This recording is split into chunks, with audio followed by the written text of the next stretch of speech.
শুধু ও নিজের ক্রিকেট নিয়ে ভেবেছে তা না, বাংলাদেশ টিমের ভবিষ্যৎ নিয়ে ভেবেছে এবং এগুলো নিয়েও আলাপ হয়েছে যে 2026-এ আমাদের যে বিশ্বকাপ আছে সেখানে কারা খেলবে, কি খেলতে পারে এবং তাদের কখন থেকে এক্সপোজার দেওয়া শুরু করা উচিত সেসব নিয়েও আলোচনা হয়েছে, সিলেক্টরদের সাথেই আলোচনা হয়েছে।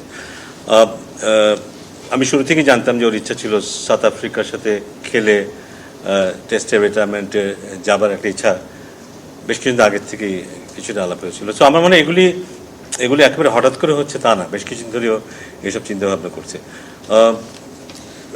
সব ঘটনা যদি নর্মাল থাকতো আমার মনে হয় তখন এরকম কিছু হওয়ার সম্ভাবনা থাকতো বোধ হয়, কারণ নিজেও আস্তে আস্তে বোধহয় উপলব্ধি করছে যে ওর ফরম্যাট কমিয়ে দেয়া বা না কমালেও কম কম করে খেলা, সো দ্যাট ও নিজের সাথে ওর শারীরিক সক্ষমতার সাথে মিলিয়ে ও যেন ইন্টারন্যাশনাল ক্রিকেট খেলতে পারে।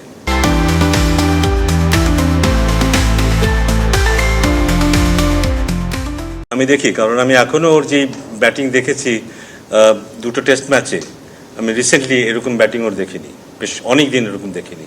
হি লুক ভেরি অর্গানাইজড ব্যাটিংয়ে, এবং যেই বলিং এগেনস্টে এবং যেই সিচুয়েশনে ওর এই ব্যাটিংটা দেখেছি সেটা আমাকে অনেক আশাবাদী করে যে আমরা হয়তো সামনেও হয়তো বা ওকে বিভিন্ন ফ্র্যাঞ্চাইজিতে ক্রিকেট খেলতে দেখবো এবং সেখানে আমার ধারণা ভালো ব্যাটিং করবে। এখন আমরা যখন আজকে ওর ইন্টারভিউটা দেখছিলাম, ওর গলার ভাষাটা, গলার শটটা যদি আপনি একটু খেয়াল করে দেখেন, he still look very firm. আমি জানি ওর মনের মধ্যে অনেক কিছু যাচ্ছে, but he'll still sounded very firm. ওর কন্ট্রিবিউশন বাংলাদেশ ক্রিকেটে কি এটা আমরা সবাই জানি, কিন্তু অনেকে হয়তো সামনাসামনি স্বীকার করি না, অনেকে হয়তো অনেকভাবে এই জিনিসটার ব্যাখ্যা করি, কিন্তু ডিপ ইনসাইড বোধহয় আমরা সবাই জানি সাকিব আল হাসানের কি কন্ট্রিবিউশন আছে বাংলাদেশের ক্রিকেটে। একটা সময় হয়তো আমরা ভাবতামই যে না থাকলে কি হবে, বাট এটা অ্যাকচুয়ালি হয় না। একটা সময় আসবেই যখন একজন চলে যাবে, তার জায়গায় the game will still go on. তো আমাদের ক্ষেত্রে সেটাই হবে। আমি আশা করছি যে সাকিব চলে গেল, আমরা ভালো ক্রিকেটই খেলবো, বাট আমার মনে হয় সবার মনের মধ্যে কোনো না কোনোভাবে ও থেকে যাবে। কারোর কাছে হয়তো ইতিবাচকভাবে থাকবে, কারোর কাছে হয়তো নেতিবাচকভাবে থাকবে, বাট শেষটা ভালো হলে খুব ভালো হতো।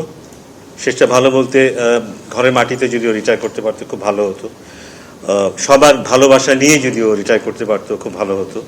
সেটা হয়নি, সেটা আমার জন্য একটা খেতে, কারণ শুধু খেলাটাই শেষ কথা নয়, একজন খেলোয়াড়ের কিন্তু খেলার বাইরেও একটা জীবন আছে, সেই জীবনটা খুব গুরুত্বপূর্ণ।